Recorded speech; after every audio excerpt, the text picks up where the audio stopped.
नमस्कार मंडळी, राम राम. तर हा ब्लॉग आहे एकादशीच्या दिवशीचा आहे. तर मी प्रसादासाठी रवाचं शिरा आणि वांग्याची सुकी भाजी बनवलं होतं.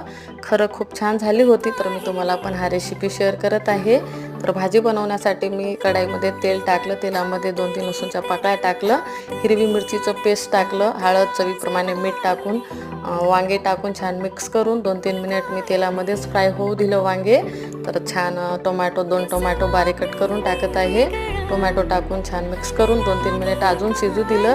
तर मस्त हा भाजी तयार झाली आहे माझी. प्रसादासाठी शिरा बनवत आहे. तर मी पहिले पाक बनवून घेतला आहे. तर कढईमध्ये तूप टाकलं, 1 वाटी रवा टाकून कंटिन्यू मी 5-6 मिनिट मीडियम फ्लेमवर रवा भाजून घेत आहे. तर रवा छान भाजून झाला आहे. थोडे काजू बदाम टाकून पाक टाकून छान असं रवा शिजू दिलं. तर मस्त हा शिरा पण खूप छान झाला आहे. या दोन्ही रेसिपीचे फुल ब्लॉग मी यूट्यूब चॅनलवरती पण अपलोड केली आहे. तर नक्की जाऊन पहा फ्रेंड्स. बाय.